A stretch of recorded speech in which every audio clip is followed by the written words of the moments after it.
semuanya, selamat datang di podcast Cerita Pasca, cerita edukatif ringan dan inspiratif tentang akademik Sekolah Pasca Sarjana Universitas Negeri Malang. Bersama saya hari ini sudah hadir Ibu Dr. Widianti. Beliau adalah Ketua Program Studi S2 dan S3 Pendidikan Kejuruan yang hari ini akan berbagi sharing kepada kita semua tentang penelitian yang beliau lakukan. Nah, beliau ini melakukan penelitian tentang pengembangan web integrasi untuk prodi S2 Pendidikan Kejuruan di Sekolah Pasca Sarjana Universitas Negeri Malang. Selamat bergabung, Bu Wid. Bagaimana kabarnya? Baik, Mas Kamal. Alhamdulillah. Baik. Bu Wid, mungkin untuk mempersingkat waktu kita langsung diskusi terkait dengan riset yang dilakukan oleh Bu Wid. Jadi ini risetnya pendanaan dari desentralisasi Sekolah Pasca Sarjana, begitu ya Bu Wid? Ya. Dan apa yang menjadi urgensi dari penelitian yang dilakukan oleh Bu Wid ini yang menjadi dasar kenapa Bu Wid kemudian melakukan penelitian dengan tema ini? Baik, terima kasih. Begini Pak Slamet, di prodi PKJ ini kebetulan kami memang ada dua prodi, di prodi magister dan prodi doktor, di mana untuk pengelolaan mata kuliah termasuk penjadwalan, kemudian kami juga menghandle beberapa kelas yang berada di kampus UMD Blitar.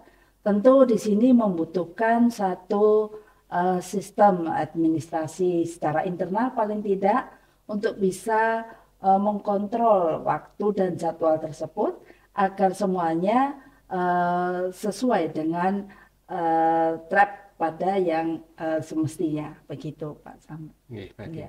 Jadi menarik sekali ya Bu, karena memang program studi di pendidikan kejuruan ini tidak hanya fokus terpusat di kampus yang ada di Malang saja, tetapi juga ada kampus yang di Blitar, sehingga memang layanan akademik yang maksimal itu harus senantiasa diupayakan. Salah satunya ini yang dilakukan oleh Bu Wid, sangat bagus sekali. Kemudian ini dalam prosesnya bagaimana Bu Wid? Apakah ada tantangan-tantangan atau kendala-kendala, dan mungkin juga ada sesuatu yang menarik dari mungkin implementasinya ya ketika di lapangan seperti itu? Ya, begini Pak Mas Slamet, ini kita butuh admin yang memang familiar dengan mata kuliah PKJ, diantaranya di situ ada mata kuliah yang memang ada di dalam keadaan di luar kampus seperti mata kuliah magang dan di mata kuliah project. Nah, hal tersebut tentu butuh monitoring dan evaluasi untuk tiap-tiap stepnya. Hal tersebut ini nanti yang akan bisa dirunut sebagai satu luaran yang konsisten dari tahun ke tahun, mengingat beberapa di antaranya di sini adalah mata kuliah yang saling berkaitan.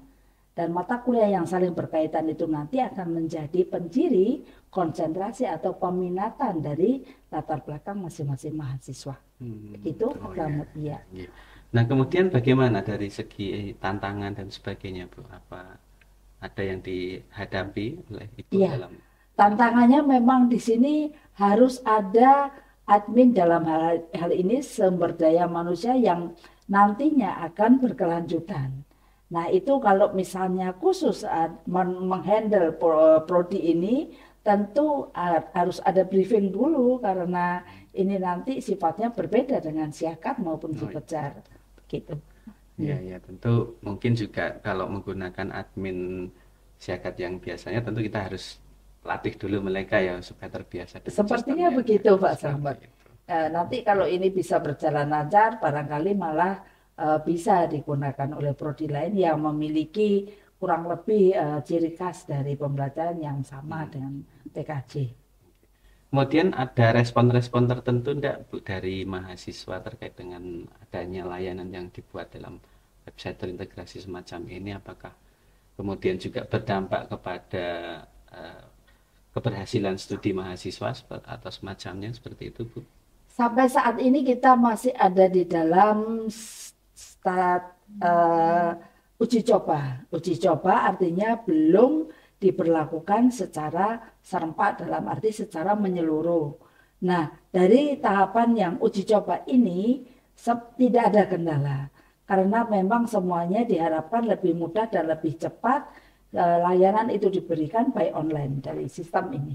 Seperti begitu Pak. Oh ya, jadi ya sudah ada dampak awal lah sekiranya yang sudah dirasakan ya, seperti itu. Mudah-mudahan. Nah, untuk prospek kedepannya bagaimana Bu Wit untuk keberlanjutan dari proyek ini, apa yang ingin dilaksanakan dan mungkin ada hal yang menjadi evaluasi yang telah terlaksana sebelumnya?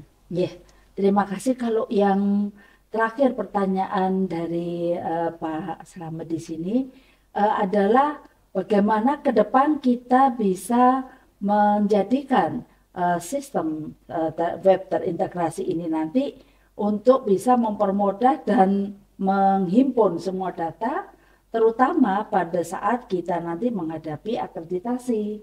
Karena data-data yang real seperti itu gampang diunduh, kemudian gampang disimpan juga, mudah diakses oleh beberapa orang yang berkepentingan begitu, termasuk untuk dosen-dosen yang memang nanti bisa melihat bagaimana perkembangan dari mata kuliahnya. Begitu Pak. Jadi bisa juga sebagai alat pemantauan juga ya oleh baik dosen, kemudian dari prodi sendiri juga tentunya bisa seperti itu ya Bu. Menjalankan fungsi dan monitoring dan evaluasi begitu Pak. Betul. Tentu ini sangat menarik ya dari proyek yang telah dikembangkan oleh Bu Wit dan tim.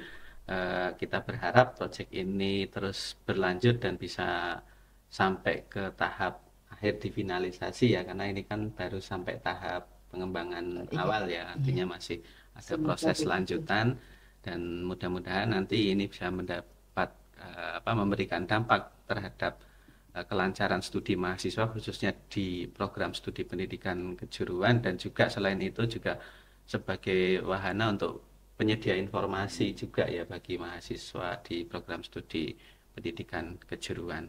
Semoga begitu Pak. Terima kasih Bu Wit atas waktunya, atas kesediaannya untuk berbincang dalam cerita pasca episode kali ini. Terima kasih. Kami berharap semuanya berjalan dengan lancar dan sukses selalu.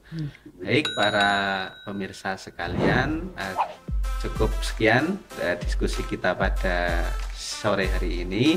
Mudah-mudahan apa yang kita diskusikan bersama ini bisa sedikit memberikan pencerahan bagi kita semua. Sampai jumpa lagi di podcast cerita pasca berikutnya.